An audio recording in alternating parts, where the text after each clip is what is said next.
Namangan viloyatining qo'shni davlatlar chegaradosh tumanlari mahallalarida qudratimiz birlik va hamjihatlikda. Vatan yagonadir, vatan bittadir.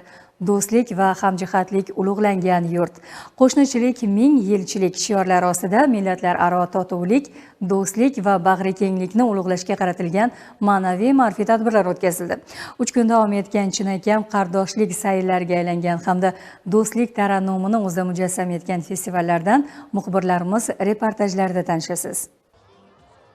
Mamlakatimizda 130 dan ortiq millat va elatlardan iborat aholi do'st va inoq yashab mehnat qilib kelmoqda. Ko'p millatli yurtimiz ahli jipslashgan holda millatlararo totuvlik, ahillik, hamjihatlik, umuminsoniy qadriyatlarni ertamiz egalari bo'lgan yoshlar ongiga singdirib kelmoqda. Namangan viloyatidagi turli millat vakillari do'stona yashab kelayotgan 133 ta mahallada o'tkazilgan Qudratimiz birlik va hamjihatlikda nomli festival doirasidagi bayram tadbirlari ayni shu fikrning isboti bo'ldi. Chortoq tumanidagi Arbag'ish mahallasi ahlining 20% qirg'iz millatiga mansub fuqarolar tashkil etadi. Ular inoqlikda, qon qardosh, quda anda, do'st birodar bo'lib yashashmoqda. Arbag'ish mahalla fuqarolar yig'inida bugunda 4182 nafar aholi istiqomat qiladi. Aholimiz ichidan 20% qirg'iz millatiga mansub aholi vakillari tashkil etadi.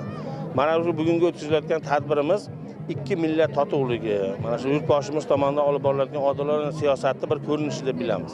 Bundan nihoyatda xursandmiz. Mana aholimiz yuz ko'zdan ham, o'zi kayfiyatdan ham ko'rib turibsiz, bir-biri bilan nihoyatda qalin bo'lishib, xudo anda bo'lib aka-uka. Mana shu qirg'iz o'zbek billa hamdo'stligi, bir-birimizga bo'lgan ittifoq inoqligimiz nafaqat davlatlar o'rtasida, xalqimiz o'rtasida ham har tomonlama keng quloch yozib turibdi.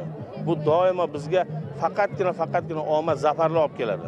Millatlararo totuvlik, tinchlik va shukronalik madhiga aylangan ushbu tadbir milliy taomlar namoyishi, sport musobaqalari, xalq o'yinlari va ikki xalq urf-odat va an'analari bilan bog'liq chiqishlar barchada katta taassurot qoldirdi. Hududdagi ta'lim-tarbiya, tibbiyot muassasalarida faoliyat ko'rsatayotgan ikki millat vakillari milliy liboslar, milliy taomlar, qo'shiq va raqslar bilan tadbirga yanada fayz kiritishdi. Hunarmandchilik, qo'l mehnati namunalari ko'rgazmalari ko'pchilikda katta qiziqish uyg'otdi. Yurtimizdagi tinchlik va osoyishtalik shukronasi, ozod va obod vatanimizdagi fayziyoblik, tinch zamonning qadriga yetish kabi mavzular keng miqyosli tadbirning mohiyatini tashkil etdi. Ikki millat vakillari do'st, qadrdonlik namunasi sifatida bir-birlariga tuhfalar ulashishdi.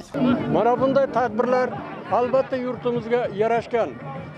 O'zbekiston qahramoni, suyukli shoirimiz Abdulla Aripov misralari bilan ifodalaganda, biz bitta daraxtning shoxchalarimiz, bir bog'ning tutashgan bog'chalarimiz, zamin koinotda bir tog' bo'lsa biz bir-birini suyangan tog'chalarimiz degan misralari mana bugungi kunda o'z ifodasini topib, har birimizni juda chuqur hayajonga solib bormoqda.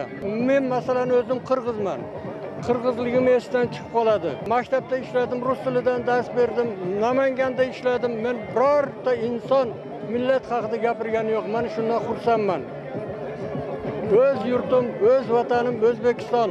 Biz O'zbekistondan yashayotgan usqa siymiqtanamiz. Eli uchun zamonimiz tinch, to'ylarimiz ber, bozorimiz ber, badığımızın aql tatlı yashayotamiz. Eli uchun zamonimiz tinch bo'lsin. O'zbekistonda aqlli, imonli bo'lib, cho'g' yashayotamiz. O'zbekistonga ko'z tegmasin.